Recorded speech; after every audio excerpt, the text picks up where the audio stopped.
Have you ever been in a conversation where you had the perfect idea in your head, but the words coming out just sounded basic? Today, you are going to learn the precise, advanced vocabulary you need to sound undeniably smart, professional, and competent.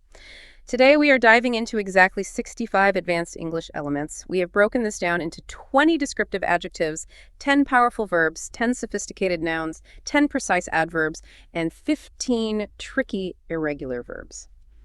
Welcome to Everyday English Flow, daily English practice, natural speaking, and effortless listening flow. Before we start, grab a notebook and write down these C2 level vocabulary words so you can come back and revise them later, because revision is a must if you want to truly remember new vocabulary. And if you don't have time to write everything down, no worries. You can download the free PDF with all the vocabulary from the description box below. Ready? Let's get started with today's vocabulary. Okay. Let's unpack this with pointer 1, which is 10 adjectives for everyday precision, starting with a word you probably need all the time but might not be utilizing to its full potential, and that is ubiquitous. Oh, yeah, ubiquitous. That's such a fantastic word to kick things off with. It basically means existing or being everywhere at the exact same time. Yeah. And it's great because it captures this very specific modern phenomenon we all deal with. Think about that feeling of being completely unable to escape a certain trend or a brand or even, a specific piece of technology. Yeah, I totally get that. It's like local coffee shops in your hometown, right? Or those massive global chains like Starbucks or McDonald's. It feels like wherever you travel in the world, whether you are actively looking for them or not, boom, they're there. Exactly. They are just entirely ubiquitous. But, I was actually reading up on the etymology of this, and it comes from the Latin word ubique, which literally just means everywhere. Right. And it used to be like a theological term to describe the omnipresence of a deity. And now we just use it for, smartphones and fast food. It is wild, isn't it? That descent from the divine down to the everyday. It's fascinating. And what's really interesting here is how we apply this word today. You can use it for physical locations, like those coffee shops you mentioned, or for non-physical things. Like what, for example? Like a catchphrase. Yeah. When a catchphrase drops and suddenly you start hearing every single person on the internet use it, that becomes ubiquitous. But here is the critical distinction that often trips people up. You actually cannot use ubiquitous to describe a single human being. Wait, really? Because I kind of want to challenge that. What if I have a coworker, let's just call him Dave, who always seems to be in the break room, standing in the hallway, and inexplicably present in all my meetings? Why can't I say Dave is ubiquitous? It is a very tempting exaggeration, but logically, it just falls apart. Ubiquitous implies a massive plurality, right? A presence that completely transcends a single physical body. Yeah, a single person is just one entity. They can't literally exist in multiple places simultaneously. So when you say smartphones are ubiquitous, you mean there are billions of them permeating the environment. Dave is just, one guy who happens to walk around a lot. Right, Dave just needs to sit at his desk. Exactly. To describe Dave, you might say he is omnipresent in your office or honestly just highly intrusive, but not ubiquitous. That makes perfect sense. So the word strictly requires a multitude. Okay, let's move seamlessly into our second adjective, which is cumbersome. I always picture someone carrying something incredibly awkward when I hear this word. And that is the perfect starting point. Cumbersome describes something that is difficult to carry or manage, usually because it is really burdensome, heavy, or just has an incredibly awkward shape. And it's rooted in the word cumber, which literally means to hinder or obstruct. So a highly relatable physical example would be trying to move, a giant L-shaped sectional couch outside your house completely by yourself. Oh, a nightmare. Right. It's not just that it weighs a lot, it's that it's practically impossible to get a grip on it, and it never fits through the door frame. It is entirely cumbersome. Precisely. But if we connect this to the bigger picture, cumbersome is actually much more powerful when you apply it to non-physical systemic things. Oh, like abstract things. Yeah, think about the modern workplace. If you have a cumbersome process at work, let's say you have to fill out 15 different digital forms, get 3 separate manager approvals, and then wait a week just to get a new software license. Ugh, the worst. Right, that bureaucratic red tape is highly cumbersome. It is heavy, it is awkwardly designed, and it hinders your progress just as much as that physical couch blocks the doorway. I love that mapping from the physical to the abstract. We all deal with cumbersome bureaucracy, and, labeling it as such gives you a really sophisticated way to critique it without just whining that it's annoying. Exactly. It elevates your complaint. Totally. Let's shift into something a bit more conversational with our third word, which is facetious. Oh, facetious is just a brilliant word. It describes a remark or a tone that is not meant to be taken literally or seriously, and often inappropriately so. Right. It is when you are being deliberately playful, teasing, or ridiculous in a situation that might actually require seriousness. Here's where it gets really interesting to me, though. I've always seen facetious as operating in this dangerous kind of gray area between a harmless joke and a total lie. Because if you are being facetious, you are saying something so outlandish that the other person supposedly should know you aren't serious. You are basically testing them with absurdity. But in the era of text messaging, being facetious is incredibly risky. It is deeply risky. Yeah. Because facetiousness relies entirely on a shared understanding of context, your tone of voice, your facial expression. Yeah, none of which you have in a text. Exactly. If those nonverbal cues are missing, being facetious can easily be misinterpreted as a bizarre lie or just sheer arrogance. If your boss messages you, "Are you finished with the quarterly report?" and you reply, "No, I decided to throw my laptop in the river instead," that facetious response only works if you have a genuinely great relationship. Otherwise, it just sounds completely insubordinate. Yes, it's a high-wire act of communication. Moving along, our fourth word is arduous. Now, I often hear people use this interchangeably with hard, but there is a distinct flavor to arduous, isn't there? There's a profound difference, yeah. Arduous doesn't just mean difficult. It means difficult because it requires immense, sustained exertion, energy, or really profound thought. It's like a marathon. Exactly. It implies a journey or a task that is deeply draining and really tests your endurance over time. I picture it like trying to build a giant, structurally sound sandcastle on the beach right before the tide comes in. That requires frantic physical labor, constant planning, running back and forth with heavy buckets of water. It is an arduous task. It leaves you depleted. Or, to bring it back to the professional realm, tackling a massive, deeply complex coding problem at work that leaves your brain feeling like static electricity by Friday afternoon. Oh, I know that feeling. Right. That is an arduous mental challenge. When you use the word arduous, you are signaling to your listener that the difficulty wasn't just a brief hurdle, it was a sustained marathon of effort. That sustained effort is the key takeaway there.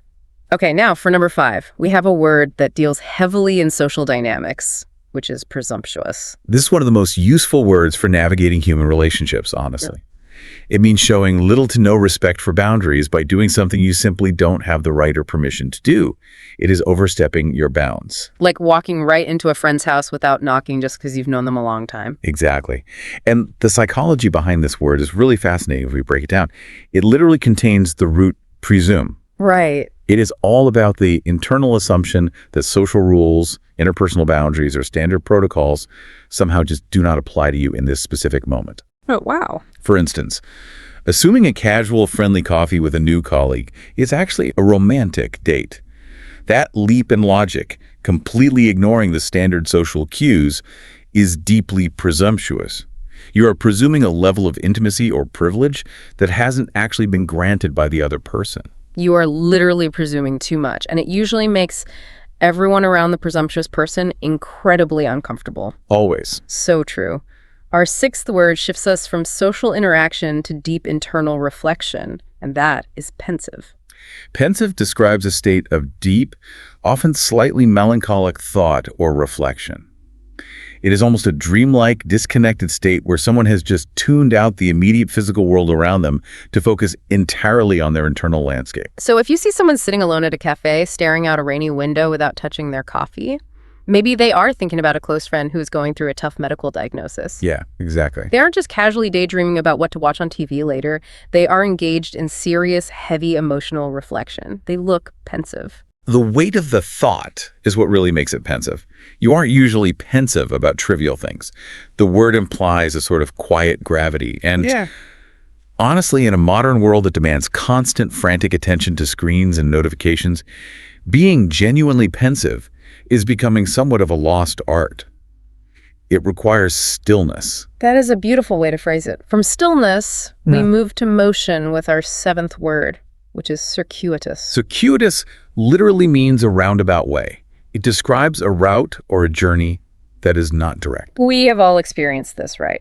You are driving in an unfamiliar city, you confidently take a wrong turn, your GPS recalculates, and suddenly you are going 20 minutes out of your way, winding through strange neighborhoods just to get to your destination. Right. But consider how using the word circuitous completely elevates that situation. What do you mean? Instead of just apologizing to your passengers and admitting, I got horribly lost and made a stupid mistake, you just smile and say, well, it seems we've taken a rather circuitous route. Oh, that's so good. It completely changes the narrative. It sounds intentional. It implies you are taking the scenic, complex path rather than just failing to navigate. It is a fantastic rhetorical tool for managing perception and kind of softening failure. I'm absolutely stealing that tactic for my next road trip. And it works for storytelling too, right? Like when someone is trying to make a point, but they keep going on endless tangents, they are taking a circuitous path to the truth. Precisely. Yeah. Which brings us nicely to our eighth word, a trait we generally admire, which is conscientious. Now, this means having a strong moral responsibility, treating others with profound respect, and genuinely empathizing with people's situations. But I actually have to push back a little here. Okay, go ahead. In everyday language, how is being conscientious any different from just being a nice person? It feels like we are just putting a tuxedo on the word nice. I love that it's putting a tuxedo on the word nice. But that actually raises a really important distinction, and it's vital to separate the two. Being nice is highly passive. Yeah, it is often just about being agreeable, smiling, or being polite in a specific moment. A nice person avoids conflict.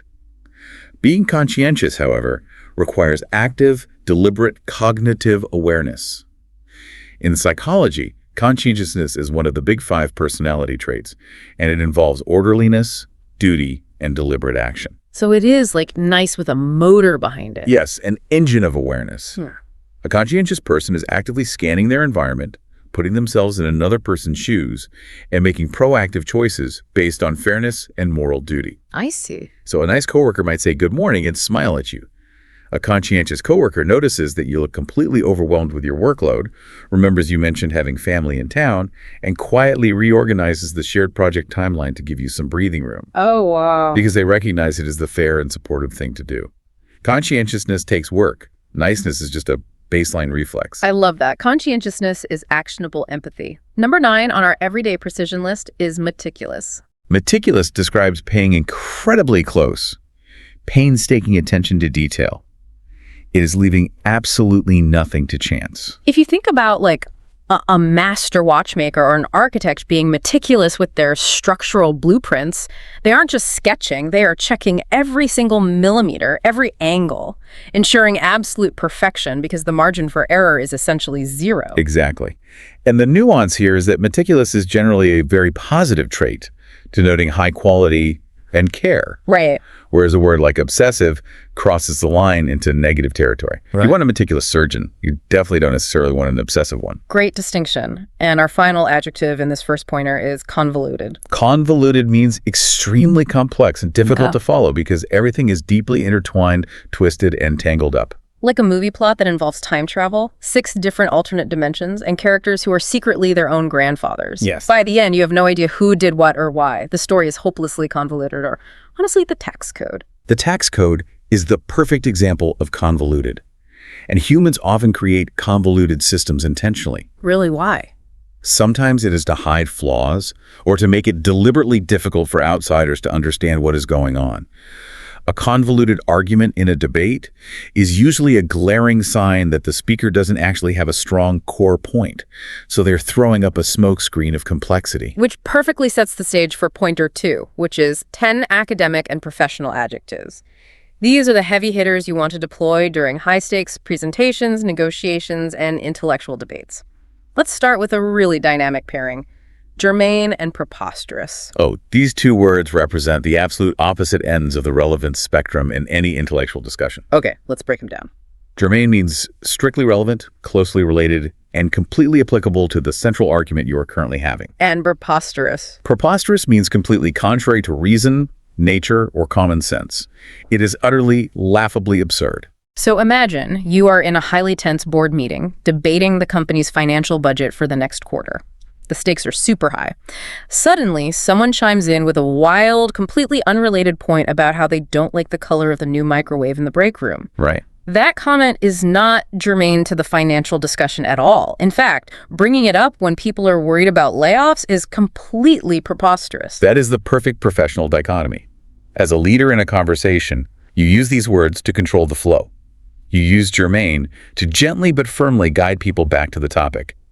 Let's ensure our comments remain germane to the budget. That sounds so professional. Exactly. And you keep preposterous in your back pocket to immediately shut down absolute nonsense before it completely derails the meeting.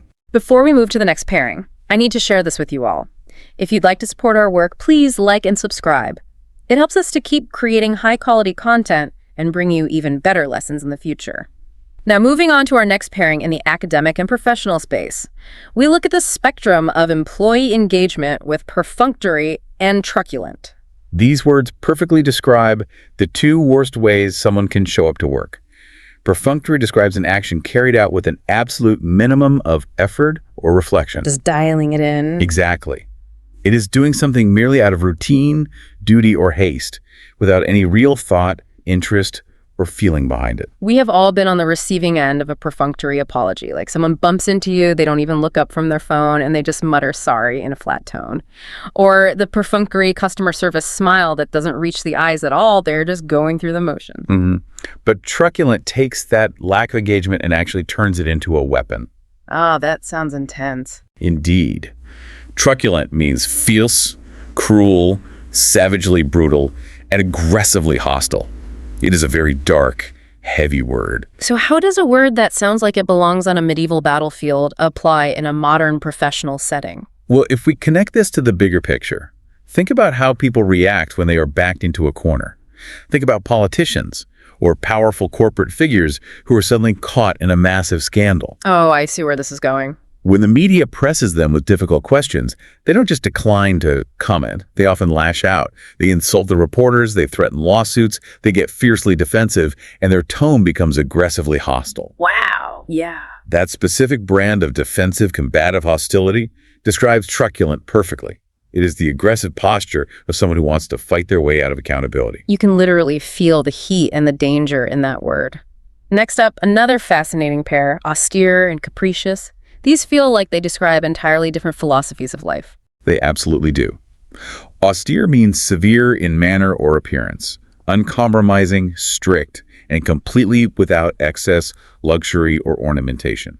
So an austere room is not cozy at all. It has bare white walls, a single hard wooden chair, and maybe a simple desk. It is functional to the point of being harsh, but it can also apply to a person's demeanor or an economic policy, right? Exactly. An austere budget cuts all funding for the arts and employee perks just to focus only on bare survival. An austere leader is one who never smiles and demands absolute discipline. Okay, so that's the rigid side. Now, contrast that rigidity with capricious. Capricious means subject to sudden, totally unpredictable, and erratic change. It is driven entirely by whim rather than reason. You can have capricious spring weather where it is beautifully sunny one minute, pouring rain the next, and hailing by the afternoon. Yes. But dealing with a capricious person is an absolute nightmare, especially in a professional setting. A capricious boss will praise your project on Monday, scrap the whole thing on Tuesday without a clear reason, and then demand a totally new approach on Wednesday. And that is the true danger of the capricious nature. It implies a fundamental lack of stability and reliability. You cannot build a foundation on something that is capricious because the ground is constantly shifting underneath you. To round out our academic adjectives, we are going to do a deep dive into 4 highly specific, powerful words: defamatory, esoteric, nascent, and quintessential. Let's start with defamatory. Defamatory relates to making false, malicious statements that cause unjustified harm to someone's reputation. This isn't just everyday gossiping. This is a term that really borders on the legal realm. It is the adjective form of defamation, right? So if a newspaper publishes a completely fabricated story saying a local business owner steals from charity, that article is defamatory. It has the power to destroy a livelihood based on a lie. Precisely. Next is esoteric. This is a word I absolutely love because it perfectly describes so much of internet culture today. Oh, I'm intrigued. Esoteric describes knowledge, ideas, or literature that is intended to be understood only by a very small, highly experienced, or specialized group of people. Right. So if you spend 6 months through hiking the Appalachian Trail, you develop a whole new vocabulary. Exactly. The jokes, the survival tricks, the specific slang you use to describe your gear or the weather that becomes esoteric knowledge. You can't just explain it to someone at a dinner party who has never slept in a tent. It wouldn't make any sense to them. Or think about Reddit communities, the memes and inside jokes that require you to have read 10 years of backstory just to find them funny. That is esoteric humor. It functions as an in-group signaling mechanism, really. Knowing esoteric information proves that you belong to the inner circle of a subculture. Our next word, nascent, is a beautiful contrast to that complexity. It means just beginning to exist, develop, or display signs of future potential. A nascent project is in its very earliest brainstorming stages. The idea is fragile, or maybe a nascent democracy in a country that just overthrew a dictator. The systems are just starting to form and they could still fall apart. The vulnerability in the word nascent is what gives it its poetry. It is the bud before the flower. And finally, in this section, we reach the ideal, quintessential. The absolute most perfect, pure embodiment or example of a specific class or type of thing. Yes.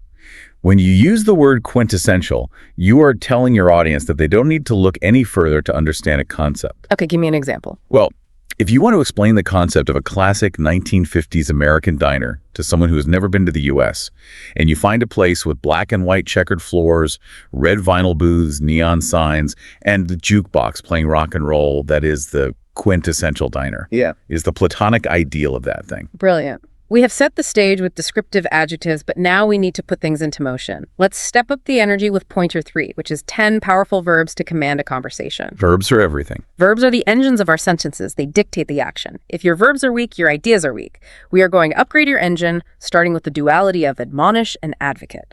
These two verbs really represent the opposite ends of how we influence the behavior of others. Admonish means to mildly scold, caution, or advise against something. It is not a furious, red-faced rage. It is corrective, firm, and often comes from a place of authority or care. Like parents admonishing a child for telling a small lie, or a judge admonishing a lawyer for interrupting the witness.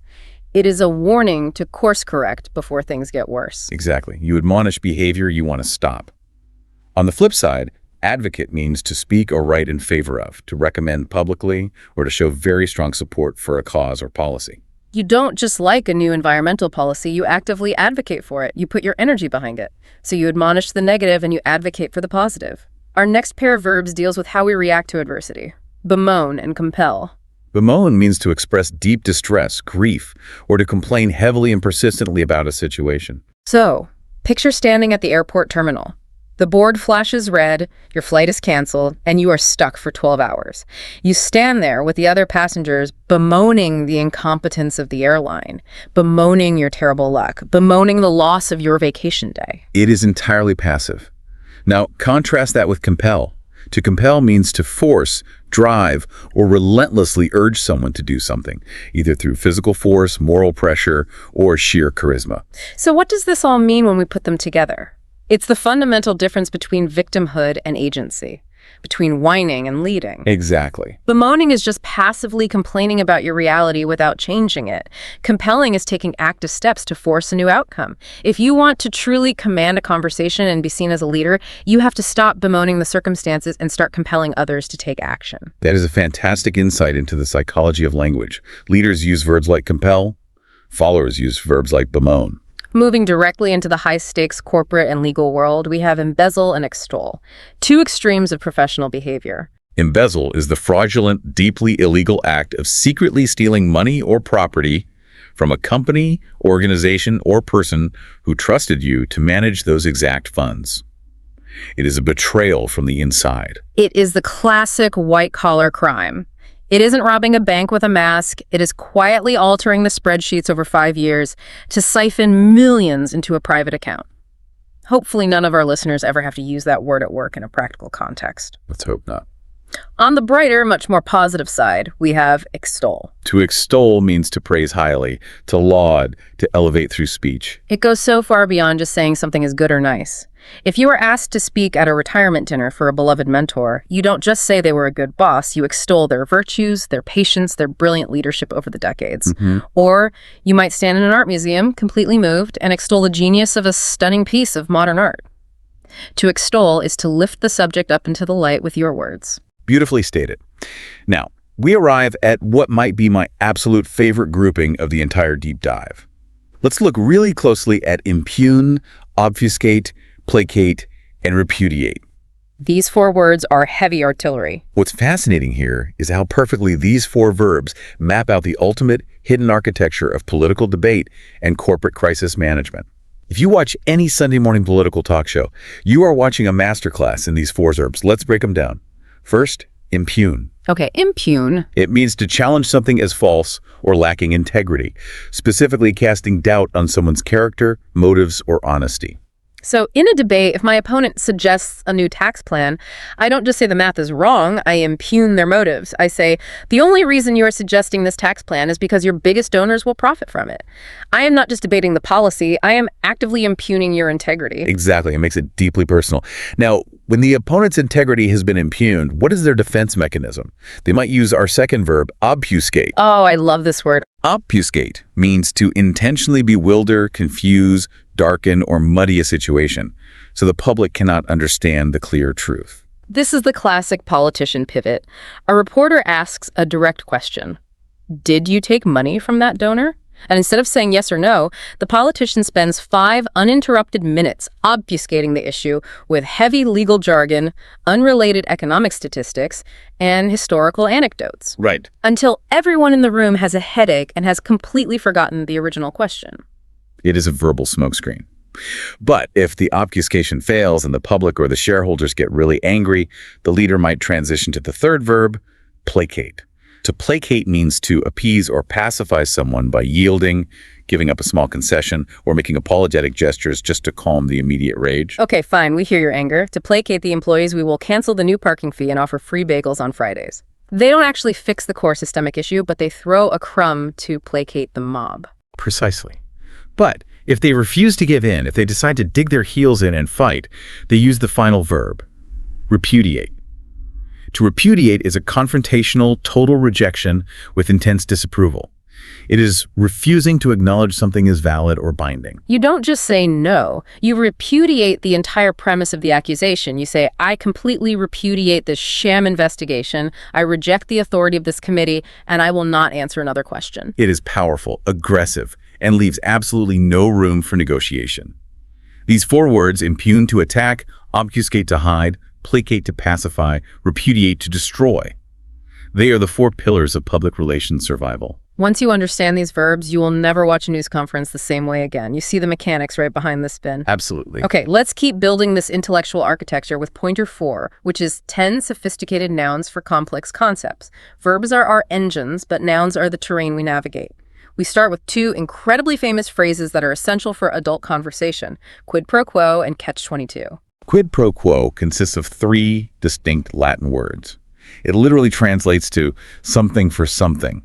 In modern usage, it means a favor granted or expected in return for something else, a this for that transaction. We see this heavily scrutinized in politics and law. Right, because a quid pro quo is the exact mechanism of a bribe. If I give a politician a massive campaign donation, that is technically legal. But if I give them that donation with the explicit documented expectation of a quid pro quo, meaning they must vote a certain way on a zoning law that benefits my company that becomes illegal, it is the transactional heart of corruption. Then there is the deeply frustrating phenomenon known as the catch-22. It is believed that this phrase was popularized by the important person Joseph Heller in his brilliant satirical novel of the same name. Right, catch-22. Yes. A catch-22 is a paradoxical situation from which an individual cannot escape because of contradictory rules or conditions. The solution to the problem is inherent in the problem itself. I always think about the classic entry-level job paradox. You're recently graduated, and you are trying to get an entry-level position in your field. But every job posting says requires 2 years of prior experience. It's maddening. You need the job to get the experience, but you need the experience to get the job. The solution is locked behind the problem. That is a brutal, real-world catch-22. It perfectly captures the absurdity of unyielding bureaucratic systems. It makes you feel completely trapped by logic. Moving forward, let's examine epitome and dichotomy. These two nouns are fantastic for structuring an argument. Epitome means a person or thing that is the absolute highest degree, the perfect example, or the ultimate representation of a whole group or type. She is the epitome of grace under pressure. By using epitome, you are saying that all other examples pale in comparison. And dichotomy is a division or a sharp contrast between two entirely opposite things. It implies that these two things are fundamentally at odds and cannot easily coexist. We hear this all the time in societal debates. People argue over the dichotomy between science and religion, or the dichotomy between the chaotic, fast-paced reality of city life versus the quiet, slow rhythm of the country. But I think it's important to note that people often create false dichotomies in arguments to force you to choose a side, right? Like, you are either with us or against us. Absolutely. Recognizing a false dichotomy is a critical thinking skill, and having the vocabulary word to call it out makes you a formidable debater. Next, let's look at myriad and credence. Myriad traces back to ancient Greek, where it literally meant the number 10,000. But today, it just means a truly great, almost uncountable, and highly varied number of things. There are a myriad of reasons why this project failed. And credence means the belief in or acceptance of something as absolutely true and valid. It relates to credibility. Usually you use it in the phrase, give credence to. For example, if a notorious office gossip accuses the CEO of bad behavior, you might not believe it. You just dismiss it. But if a confidential email suddenly leaks to the press that explicitly outlines that exact unethical behavior, that email gives undeniable credence to the accusations. Exactly. It validates them. It forces you to believe the gossip was actually true. Moving on, we have a very specific, slightly medical adjacent noun that has been co-opted into cultural critiques, which is malaise. It sounds incredibly fancy in French, but it actually describes that vague, heavy, awful feeling of physical discomfort, unease, and exhaustion you get right before you come down with a full-blown illness. You aren't officially sick yet, you don't have fever, but you feel that malaise settling deeply into your bones. Yes, and we often use it broadly to describe society. An economic malaise means the economy isn't technically in a recession, but everything feels sluggish, depressing, and unhealthy. Now let's look at a trio of fascinating character descriptions, types of people you will undoubtedly encounter: sycophant, dilettante, and zenith. Let's start with the worst one first. A sycophant is not someone you want to be, and not someone you want in your inner circle. It is a person who acts obsequiously towards someone important in order to gain advantage. A relentless flatterer. A total kiss-up. They are driven by proximity to power rather than actual merit. And then we have the dilettante. The dilettante is a person who cultivates an area of interest, such as the arts or specific science, without any real commitment or knowledge. They engage on a very superficial level without ever doing the hard, grinding work of learning the in-depth facts. They love the aesthetic of being perceived as knowledgeable, but they utterly lack the substance. I have to ask, though, because I see this debate online a lot, is being a dilettante always a bad thing? Let's say I want to learn to paint. I buy some cheap watercolors, I watch a few tutorials, I mess around on the weekends, but I don't study color theory or art history. I am, by definition, a dilettante at first. Isn't that just a natural, necessary first step of playful curiosity on the journey before you eventually reach your ultimate zenith in a skill? That is a very perceptive question, and it really gets to the heart of how language evolves. In a vacuum, exploration and playful curiosity are inherently good. We all have to start somewhere. The negative, pejorative connotation of dilettante usually applies when someone pretends that their shallow knowledge is actually profound, hard-earned expertise. Ah, I see. It is the arrogance of the dilettante that is so irritating to experts, not the curiosity itself. It is the person who reads one article on quantum physics and tries to correct a physicist at a dinner party. Oh, those people are the worst. But you are completely right. If you harness that initial curiosity, drop the arrogance, and put in the diligent work, you move past the dilettante phase and eventually reach your zenith. Zenith, which is our final noun. The time at which something is most powerful or successful. The absolute highest peak or state of success. Though, if you think about astronomy, where the word comes from the point in the sky directly overhead, it carries a slightly melancholic undertone, doesn't it? It does. Profoundly so. Because once you hit your zenith, the absolute peak of the mountain, the inescapable implication is that every single step after the zenith is a descent. Things can only go downhill from the zenith. Wow. From the heights of the zenith, let's shift to pointer 5. 10 precise adverbs to refine your meaning. Adverbs are the seasoning that fundamentally changes the flavor of our verbs. They tell us how an action is performed. We will start with annually and reluctantly. Annually means occurring exactly once a year. Reluctantly means doing something with a deep sense of unwillingness, hesitation, and aversion. The classic universal pairing of these two words. We are legally required to file our taxes annually, but we almost always do so reluctantly. It captures the dread of cyclical obligations perfectly. Next is unabashedly. This means acting in a way that is completely unapologetic, unembarrassed, and boldly confident, often in a situation where others might expect you to show shame or hesitation. If you have spent a year crushing all your sales goals and single-handedly saving major accounts, you don't go into your performance review and nervously ask for a promotion. You march into that office and unabashedly demand a raise. Exactly. You own your worth without a shred of embarrassment. On the exact flip side of that clarity, we have vaguely.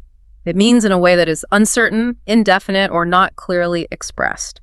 We almost always pair this with the frailty of human memory. I vaguely remember meeting him at a conference 5 years ago, but I couldn't tell you his name or what we talked about. Let's look at a trio of adverbs that describe the intensity of our actions. Fervently, diligently, and vicariously. Fervently means showing massive, burning enthusiasm, passion, and fiery intensity. You fervently hope for a positive outcome. Diligently means working incredibly hard, with steady, earnest, and energetic effort. Staying completely focused on a task without giving up when it gets boring. And vicariously. This is a profound psychological concept captured in a single adverb. It means experiencing or imagining a situation, an emotion, or an achievement, entirely through the eyes, actions, and feelings of another person. The mirror neurons in our brains make this possible.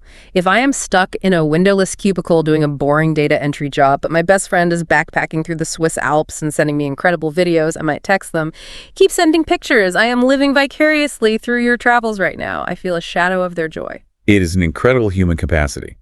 However, if we explore the psychology of living vicariously, it is both beautiful and dangerous.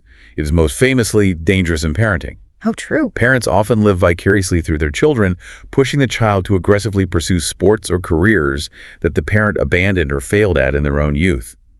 Living vicariously allows us to expand our emotional reality, but if we rely on it too heavily, we stop taking risks in our own primary lives. We become spectators. That is a deep, uncomfortable truth right there. Language really does reveal human nature. Okay, rounding out our precise adverbs, we have hastily, utterly, and intently. Hastily means acting with excessive, frantic, and often reckless speed. It is the kind of rushing that almost universally guarantees you are going to make sloppy mistakes. Utterly is a powerful intensifier. It means completely, totally, absolutely, without any qualification. If someone suggests a business strategy that would bankrupt the company in a month, it is not just a bad idea, it is utterly ridiculous. It leaves no room for debate. Oh, and intently. This means giving all of your sharp, undivided, eager attention to a single thing. It is the opposite of being distracted by your phone. You aren't just hearing someone speak, you are listening intently, analyzing their body language, and hanging on every single syllable. Which is exactly what you're doing right now as we push into the final stretch of our deep dive. Let's bring it home with pointer 6. 15 advanced irregular verbs and their nuances. Irregular verbs are fascinating because they are often the oldest surviving words in the English language. Really are. They were used so frequently in daily life centuries ago that they resisted the standardization of just adding ed to the end to make them past tense. We're going to drill these, giving you the present, past, and past participle, plus the exact nuance of their meaning. Let's jump in. Number 1, arise. The forms are arise, arose, arisen. This means to become apparent, to emerge, or to come to light. It is much more formal than just saying came up. For example, during the final stages of the merger, unexpected legal problems arose. Number 2, bear. The forms are bear, bore, born, or born with an E, depending on the exact usage. This is incredibly versatile. It can mean to physically turn, to accept heavy unpleasantness, or to produce. You can bear a heavy burden, or despite the drought, the old trees in the orchard have borne a massive amount of fruit this year. Number 3, behold. Behold, beheld, beheld. This means to clearly see or observe something, but it carries a majestic weight. You don't behold a parking meter, you behold a magnificent sunset or a breathtaking piece of architecture. It implies awe. Number 4, creep. Creep, crept, crept, moving very slowly, close to the ground and carefully to avoid being heard or noticed. I crept into the kitchen at midnight because I didn't want to wake the dog. Interestingly, it has morphed into a psychological feeling today like, that gives me the creeps because the unseen movement is unsettling. Number 5, deal. Deal, dealt, dealt. This can mean physically distributing playing cards around a table or engaging in high-level commercial trading and negotiation. He has dealt with international suppliers for 20 years. Number 6, forsake. Forsake, forsook, forsaken. This is a heavy, almost biblical word. It means to completely abandon a profound promise, a sacred commitment, or a vow. It is much stronger than leave. When the scandal broke, he felt completely forsaken by his lifelong allies. Number 7, mean, meant. To deeply intend to convey or refer to a specific thing or concept. It deals entirely with intentionality. Number 8, overtake. Overtake, overtook, overtaken. This is all about physics and momentum, moving in front of someone or something by coming up from behind them, usually because you're traveling faster. On the final lap, the underdog race car overtook the champion. It can also apply to emotions, like being overtaken by sudden grief. Number 9, rise. Rise, rose, risen, moving upward from a lower to a higher position autonomously. As in the classic morning greeting, rise and shine, or the bread dough has risen perfectly. Number 10, swear, swore, sworn. While it can mean using profanity in an advanced professional context, it means making a solemn, binding promise or oath to do something or tell the truth. The witness was sworn in before the grand jury. Number 11, shake. Shook, shaken, moving up and down or side to side rapidly, forcefully, or trembling involuntarily from extreme cold, shock, or fear. The foundation of the house was shaken by the earthquake. Number 12, weep, wept.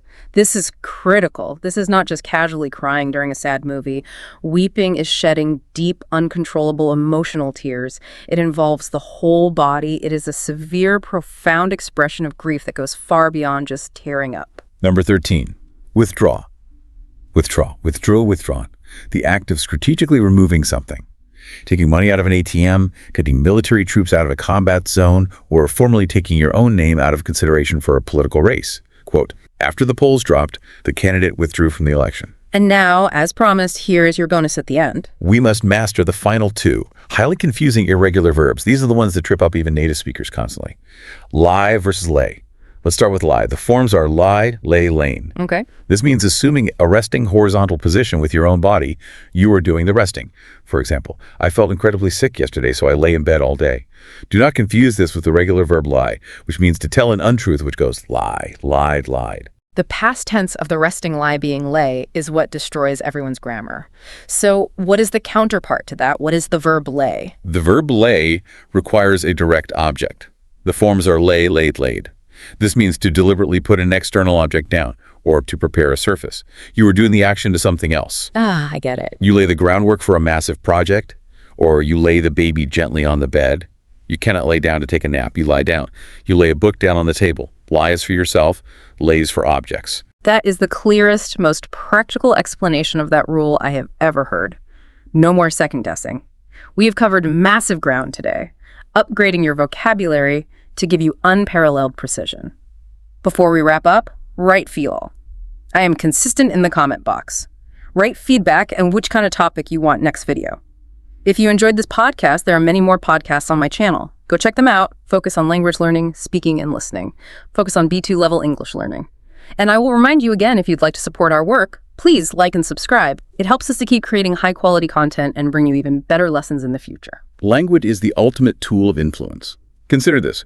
The difference between a dilettante and someone at their zenith is simply consistency and time. Which of today's words will you wield tomorrow to completely change how the world perceives you?